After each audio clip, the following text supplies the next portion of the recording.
Hello! In this video, I will be setting up OPNsense on Proxmox. This will include setting up two virtual interfaces using physical USB interfaces. This can be used in place of your regular home router for extra functionality like virtual LANs, and even a DMZ if you add additional interfaces. Start with getting the ISO file. Head over to OPNsense.org and navigate to Downloads. Architecture can stay as AMD 64. Switch image type to DVD and change the mirror location to whichever is near you. Then click Download. The ISO file is compressed, so you will have to extract it. Navigate to the downloaded file and extract the ISO file using something like WinRAR. When that is done, head over to Proxmox. Here, click the drive named Local in the menu to the left. ISO Images. Upload, and in the pop-up menu, click Select File. In the Explorer, navigate to where the ISO is located. Select it and click Open. Then Upload. Now to create the network interfaces. Click your node followed by Network in the menu to the left. If you select a physical interface you wish to use for OPNsense and click Edit, you can copy the name of it. Exit that window and click Create, then Linux Bridge. Paste the name of the physical port into the field next to Bridge Ports, and a comment can be useful to have. If you wish to access Proxmox from the LAN side of OPNsense, you can add an IP address in the field next to IPv4/CIDR. Then make another virtual bridge to have one LAN interface and one WAN interface for OPNsense if you wish. You can also use the VMBR0 as WAN. When you are happy with the interfaces, click Apply Configuration followed by Yes. Now press Create VM. Give it a name before moving to OS. Here you can select the OPNsense ISO. Then you can move past System and configure disks, processor, and memory. For network, you can select one of the virtual bridges you wish to use. When you are happy with your settings, move to the Confirm tab and click the Finish button. Now, to add the second network interface. Click your newly created VM. Hardware, then Add, and in the drop-down menu, click Network Device. Here you can find and select the second interface and finish with Add. Everything should now be ready for you to start the VM and open a console window. Give OPNsense some time to start up.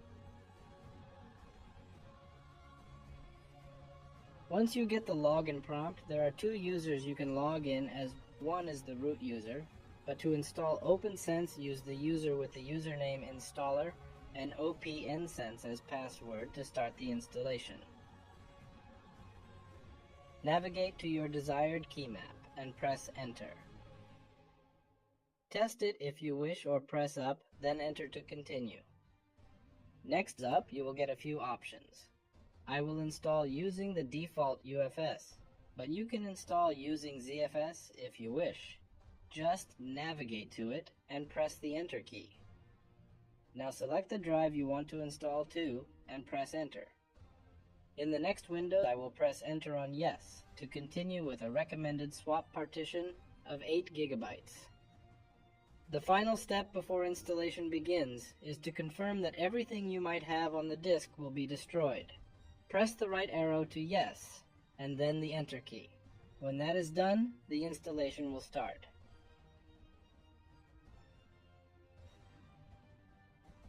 After the installation is done, you will be able to change the root password.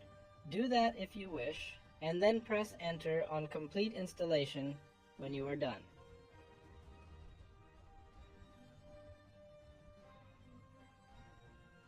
Once you see the login prompt, OPNsense is ready to be connected to from another machine.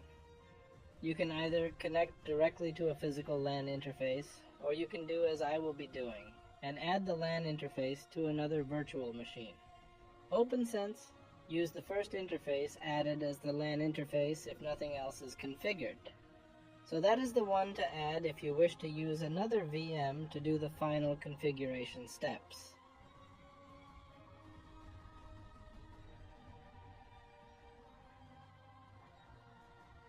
The default IP address of OPNsense is 192.168.1.1. So type that into the address bar of your favorite web browser.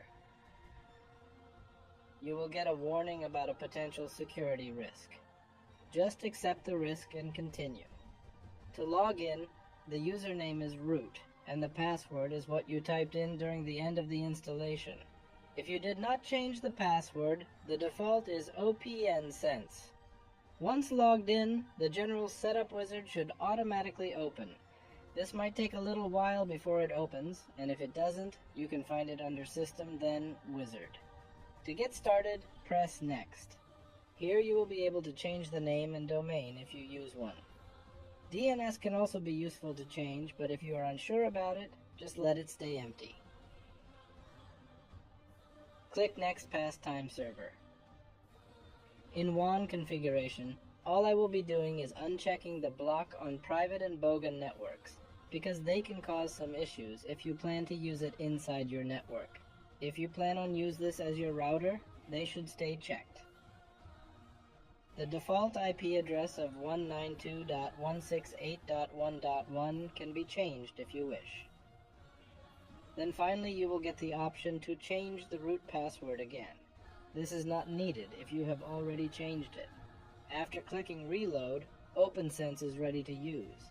If you change the LAN IP address, you will have to disconnect the network interface and then reconnect it before you can log in again.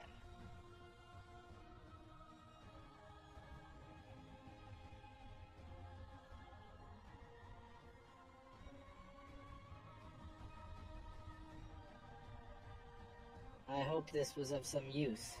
Thanks for watching. Goodbye.